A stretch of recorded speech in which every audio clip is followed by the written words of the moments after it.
আসসালামু আলাইকুম। সবাইকে ওয়েলকাম করছি ক্রিপ্টোকারেন্সির আজকের মার্কেট আপডেট ভিডিওতে। আজকে আমাদের মার্কেটে মোটামুটি ইম্পোর্টেন্ট একটা ইভেন্ট রয়েছে।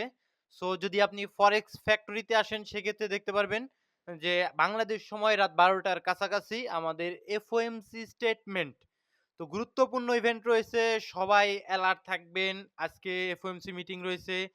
সবাই খুবই সাবধানে ট্রেড করবেন। আজকে মার্কেট ভলাটাইল থাকতে পারে, market up and down movement করতে পারে। সেই ক্ষেত্রে যারা মার্কেটে স্টপ লস ইউজ করেন না, তারা অবশ্যই স্টপ লস ইউজ করার চেষ্টা করবেন এবং যারা ফিউচার ট্রেড করেন তারা তো অবশ্যই স্টপ লস ইউজ করার চেষ্টা করবেন। স্টপ লসের গুরুত্ব অনেক। আপনারা যারা জেড কেজের নিচে পড়েছেন, যারা আসলে হ্যাঁ, মোটামুটি যদি দেখেন মান্ট্রা বা ওম কয়েনের নিচে পড়েছেন, তারা কিন্তু স্টপ লসের গুরুত্ব জানেন। তো আজকে আমাদের মোটামুটি এফওএমসি মিটিং রয়েছে। তো ইতিপূর্বেই আমরা কিন্তু জেনে গিয়েছি যে আমাদের এই এফওএমসি মিটিং এ রেট কাট হওয়ার চান্স নেই বললেই চলে। মাত্র 2% রেট কাট হওয়ার চান্স রয়েছে, তাও 25 বিপিএস রেটে। সুতরাং রেট কাট হওয়ার চান্স নেই বললেই চলে। 98% রেট কাট হচ্ছে না।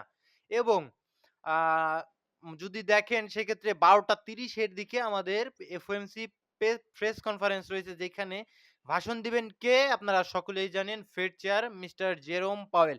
তো সেইখান থেকে যদি কোনো নেগেটিভ কথাবার্তা উঠে আসে, একে তো রেট কাট হচ্ছে না, দ্বিতীয়ত যদি কোনো নেগেটিভ কথাবার্তা উঠে আসে, তাহলে মার্কেটের জন্য ফান্ডামেন্টালি আমার কাছে মনে হয় না বুলিশ হওয়ার মতো কোনো কিছু আছে। এবং যদি আপনি গ্লোবাল পলিটিক্যাল কথা চিন্তা করেন, গ্লোবাল পলিটিক্স এর কথা চিন্তা করেন, সেক্ষেত্রে আমার কাছে খুব একটা কন্ডিশন ভালো মনে হচ্ছে না। তো YouTube এ এই বিষয়গুলো বলা সম্ভব নয়। নিউজগুলো আমি কভার করতে পারছি না। তো আপনারা দয়া করে টেলিগ্রাম চ্যানেলে জয়েন থাকবেন। ডেসক্রিপশনে টেলিগ্রাম চ্যানেলের লিংক দেওয়া থাকবে। সেইখানে আমি কখন কোন নিউজ আসলে উঠে আসছে, সমস্ত নিউজই কিন্তু আমি কভার করে দেওয়ার চেষ্টা করছি, বাংলায় ট্রান্সলেট করে। সুতরাং আপনারা টেলিগ্রাম চ্যানেলে জয়েন থাকবেন। সেখান থেকে আপনারা এই সমস্ত গ্লোবাল পলিটিক্স এর বিষয়াদি নিয়ে কিন্তু জানতে পারবেন। ঠিক আছে? তো YouTube এ যতটুক বলা সম্ভব ততটুকুই কিন্তু আমি বলতে পারবো। তো আজকের দিনটা অবশ্যই সাবধানে ট্রেড করার চেষ্টা করবেন। তো ইনস্ট্যান্ট আমি জানিয়ে দিব আসলে FOMC মিটিং থেকে কোন রেজাল্ট আসে, এবং লিংকও কিন্তু দিয়ে দিব। লাইভে আপনি কিন্তু দেখতেও পারবেন যখন আসলে আমাদের লাইভটা শুরু হবে। তো মার্কেটের কন্ডিশনে যদি আসি, সেক্ষেত্রে কালকে ছিল কিন্তু গ্রিডি মুডে মার্কেট।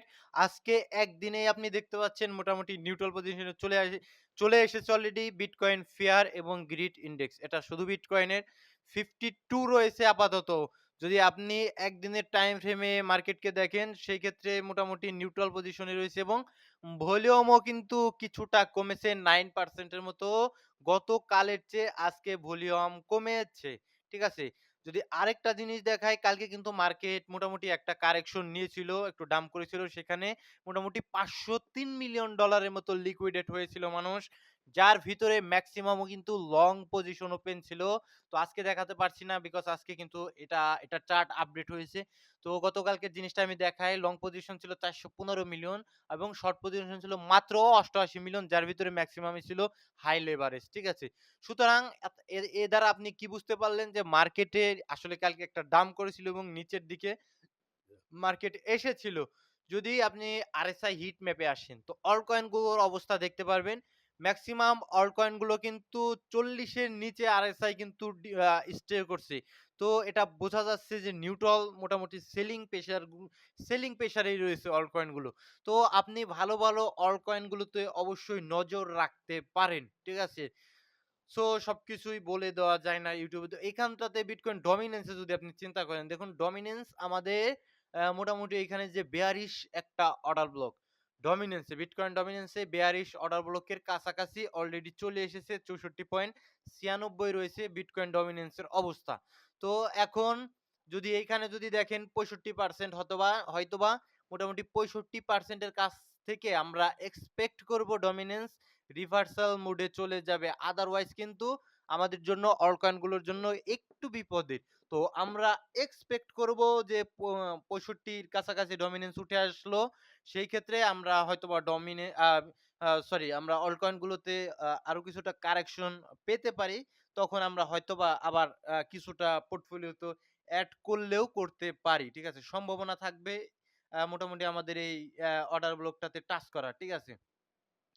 সো বিটকয়েনের চার্টে আসলে দেখুন, বিটকয়েন আসলে এই গ্লোবাল ইকোনমিক্যাল এবং গ্লোবাল এই জিওপলিটিক্যাল টেনশনের কারণে আমাদের বিটকয়েনের আসলে স্ট্রাকচারটাই ভালোমতো আসলে বোঝা যাচ্ছে না কি করছে।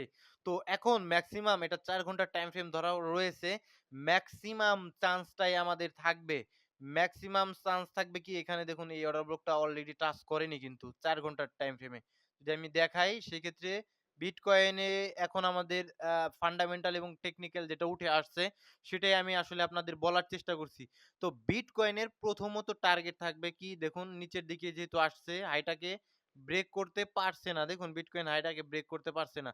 হয়তোবা বিটকয়েন এখান থেকে এটাকে টাচ করবে। ১ম এ আমাদের এই যে এর নিচে লিকুইডেশন থাকবে যেগুলো এটাকে টাচ করে নিবে। দেন কিন্তু হয়তোবা কিছুটা উপরে যাবে। ঠিক আছে? উপরে যাওয়ার পরে যদি ফান্ডামেন্টাল নিউজ গুলো ভালো না হয়, ট্রাম্প যদি কোনো ট্রেড ডিল না করে, ট্রাম্প যদি কোনো ভালো নিউজ মার্কেটে না আনতে পারে, দেন কিন্তু আমাদের এই অর্ডার ব্লকটাকে টাচ করতে পারে। এখানে হালকা কিছু লিকুইডেশন এর নিচেও থাকবে।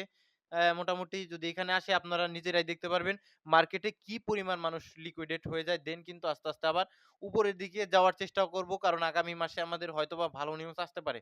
তো লিকুইডেশন হিট ম্যাপে আসলে আপনি ২৪ ঘন্টায় দেখতে পারছেন যে মোটামুটি লিকুইডেশন নিচের দিকেও রয়েছে, উপরের দিকেও রয়েছে। উপরের দিকে রয়েছে মোটামুটি ১,৭০,০০০ এবং নিচের দিকে ১,২,০০০, ৩,০০০ কাছাকাছি মোটামুটি লিকুইডেশন রয়েছে। এবং বিটকয়েন ইটিএফ ফ্লোতে যদি আমরা দেখি ব্ল্যাক রক কিন্তু বাই করেছে $৬৩৯ মিলিয়ন মতো। অন্যদিকে পলিটিক্যাল নিউজ গুলো ভালো না থাকার কারণে আপনার ফিডেলিটি আরো বেশ কিছু ইনস্টিটিউট লেভেল থেকে সেলিং এসেছে।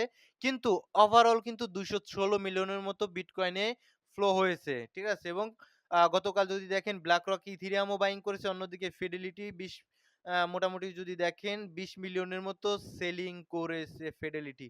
ঠিক আছে? মোটামুটি ১১ মিলিয়নের মতো ফ্লো হয়েছে এবং অল্ট কয়েন গুলোর অবস্থা যদি দেখেন সেক্ষেত্রে মেক্সিমাম অল্ট কয়েন গুলো ডাউন রয়েছে। ঠিক আছে? তো আপনারা প্ল্যান করবেন কোন জায়গাটাতে আসলে আপনারা নিতে পারবেন সেই স্ট্র্যাটেজি সেই প্ল্যান কিন্তু আপনারই থাকতে হবে। ঠিক আছে? কেউ কিন্তু আপনাকে করে দিবে না। বিকজ কেউ কিন্তু আপনার লসও নিবে না, কেউ আপনার প্রফিটও নিবে না। সুতরাং প্ল্যান গুলো করে রাখবেন যে কোন পজিশনে আসলে আপনি হয়তোবা আ কয়েন আপনার যে সমস্ত পছন্দের কয়েন রয়েছে, আপনার টেকনিক্যাল ফান্ডামেন্টাল এনালাইসিস করে যে সমস্ত কয়েনগুলো আপনার মনে হচ্ছে অদূর ভবিষ্যতে হয়তোবা ভালো করতে পারে, সেই সমস্ত কয়েনগুলো হয়তোবা আপনি রাখতে পারেন। ঠিক আছে? সো এখন কমেন্ট পড়বো। অল্প কিছু কমেন্ট পড়ে ভিডিও শেষ করে দিব। টেলিগ্রামে আপনারা জয়েন থাকার চেষ্টা করবেন।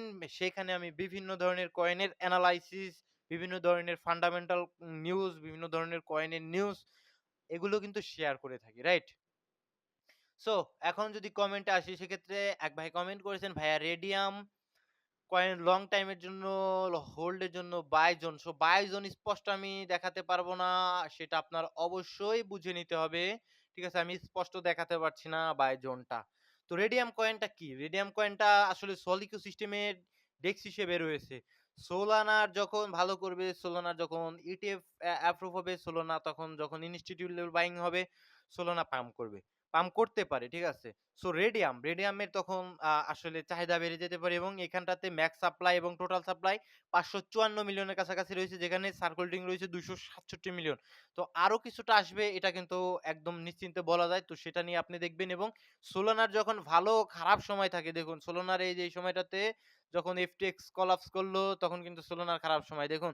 তখন এই রেডিয়াম কয়েনের প্রাইস ছিল ১৯ সেন্টের কাছাকাছি। তো এগেইন যদি সোলানা খারাপ করে সুলানার যদি কোনো বাজে নিউজ থাকে সেক্ষেত্রে কিন্তু আবার ওই জোনে আপনি হয়তোবা যেতে পারে। আর এখানে এই যে জোনটাতে থাকবে সাপোর্ট জোন। যদি আপনি এই জোন থেকে নিতে পারেন সেক্ষেত্রে আপনার জন্য ভালো হবে $১ ৫০ সেন্টের নিচ থেকে যদি আপনি লঙ্গার টাইম ফ্রেম এর জন্য নিতে পারেন সেক্ষেত্রে ভালো হবে। বিকজ লঙ্গার টাইম ফ্রেম এর জন্য আপনার অনেকদিন হোল্ড করা লাগতে পারে। যদি একটা কয়েন আপনি সেল দিবেন না আমি জানি। আপনার এই রেডিয়াম কয়েন যদি আপনি মোটামুটি এখনই নেন $২ আপনি সেল দিবেন না। $৪ এ গেলেও সেল দিবেন না। বাট আপনার যখন কয়েনটা $১.৫ এর কাছাকাছি আসবে তখন আপনি প্যানিকে থাকবেন। আপনি প্যানিক করবেন, সেল দিতে মন চাইবে।